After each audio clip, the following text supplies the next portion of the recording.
Good morning mayam nong churi khoi siga wati da mayam ayu kan ta da ne nong chu ba se nong di nong ai ba inge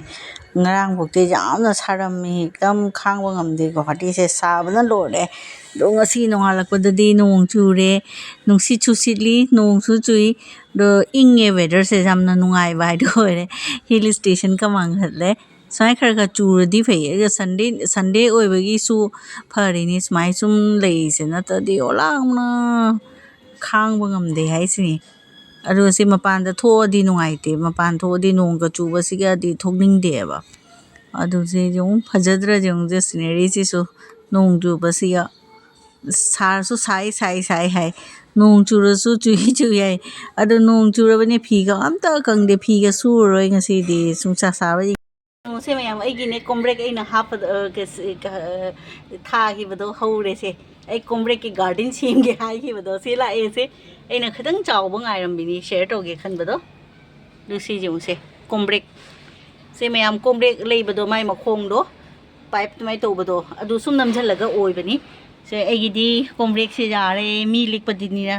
se hingjang se cha ba ja ra ni duga ama khak na son da lei sina wal nak ta ni si moi mi na thabak su ba da ka su khai bo ma ke no to bi khre sim di chaw ra wang khatli son da moi na to ri si jung si di he u dre si ga moi asi ga su line ani ni tharami do ahan ba de myam da su ut khra bani si se phaja oi dre no ngai dre hello mayam ngasi Sunday ni na mathin se sum khra jam han le di khino ni se nim patta se ama hi le gajar de as usual chai sina jumgi podina ni sina nga thongba tomato ga alu ga nga ga jongjak yauri mayam sini ngasi window imoinu da kacha ba sini ya da sum share to ni sigana ma ising do le re window gi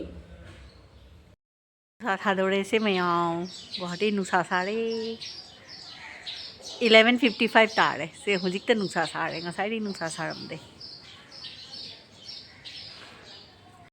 sa se sare se ngasai na nong churami nong thimang ami ingami kharadi hojik ne kanna sagat le se yo si mayam jam mallaba chahi mayam surmani ei bu khangdre exact kya no adugi round table ni ugi ni ado sina chair hojik pu asigumba chair se unari bara mayam se amana hadi thaina gi chair ga table ri round table ugi se nungsa ne pale nungsa se si se kino to na thamme ni nungsi na thambani si se thaina gi bot ni na si se round table ga chair ga se ugi hujik ki matam da se jam unadra bani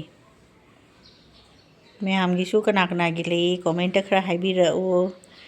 nungai ni phana nungai jeng wa se purana aman ba se hana gi se drawing room da se thamam mani thaina gi pot ni si se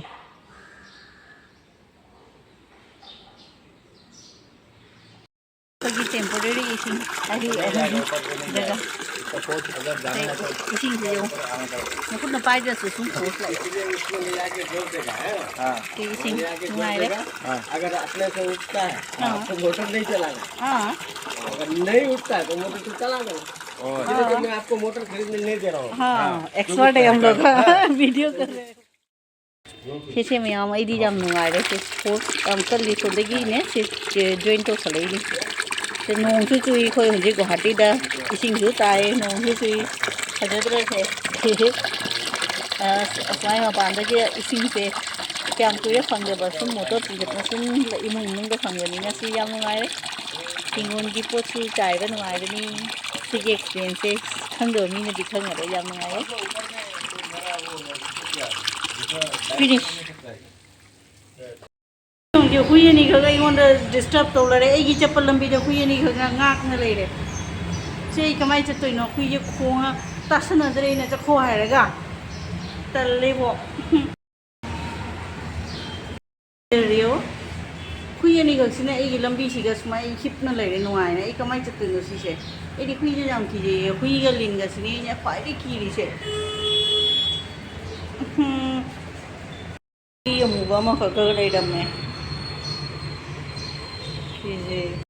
ine mayam chahu gine laddu khoi manipuri mathel mite yi achapot jomba dukan le ba manipuri basti da dugai porak pani kabok apha pani ji chini yaw da bi